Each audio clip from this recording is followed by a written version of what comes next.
Sa mga nagtatanong po kung saan natin ginagamit yung ating mga dinurog ng mga kahoy. Ito po kung napanood ninyo yung last vlog natin, nag-shred tayo, nag-chip tayo ng ating mga kahoy gamit yung ating shredder with wood chipper. Sa mga nagtatanong po, saan po ba ito pwedeng gamitin? Nagagamit po natin ito sa mga organic natin katulad ng paggawa ng vermicast, sa vermicomposting. Pwede din po natin itong directly ilagay sa ating mga halamanan bilang mulching. Bakit po ba mahalaga ang mulching? Ang mulching po, kapag po ginamit natin yan o nagbudbud tayo ng mga biodegradable materials katulad ng giniling na kahoy sa ating mga plant box o sa ating mga gulayan, sa ating mga halamanan, nakakatulong po yan sa tinatawag natin na water retention. Ibig sabihin po, sa halip na palagi tayo nagdidilig ng ating mga halaman, ng ating mga gulay o ng ating mga puno, hindi na po natin siya palaging didiligin dahil mataas yung tinatawag na water retentivity ng ating lupa. Kasabay po niyan, yung paglalagay po ng mulching sa ating mga halaman, nakakatulong po yan sa tinatawag natin na micro-diversity ng ating lupa.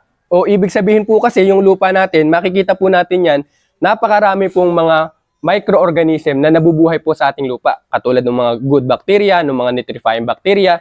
Kasama na din po dyan yung mga bulate, yung mga decomposer natin, yung mga fungi natin.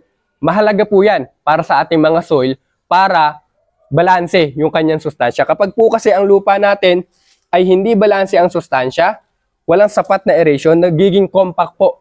Nagkakaroon tayo ng soil compaction na tinatawag, kung saan kapag tumigas po yung lupa natin dahil wala siyang aeration, wala siyang magandang microorganisms, wala siyang magandang water retention, ang nangyayari po dyan, nasisiksik po yan. Ngayon kapag nasiksik ang lupa natin, dyan po magkakaproblema yung ating mga halaman na may hirapan po yung lumaki, nagiging stunted yung growth ng ating mga halaman.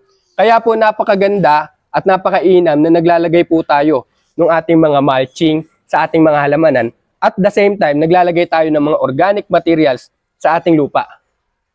Yan po ang use ng ating mga shredded materials. Kaya po makita nyo, sa halip na hayaan lang natin na nakatambak yung mga punong kahoy natin dyan, yung mga sanga na nagtitrim. Kapag nagtitrim tayo, pakinabangan po natin, buhayin po natin, ibalik po natin yung sustansya sa ating lupa para po mapakinabangan natin yung ating mga gulay, yung ating mga bulaklak o yung ating mga halaman na inaalagaan natin sa ating mga farm o sa ating mga backyard.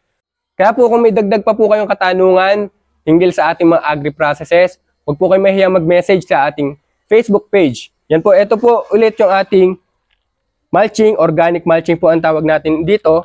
Ito po yung ginawa natin gamit yung ating shredder with wood chipper. Available po yan dito sa ating Facebook page sa RM Metalworks. Muli po ako po si Engineer Robert ng RM Metalworks. Maraming salamat po at magkita-kita pa po tayo sa susunod nating mga vlogs.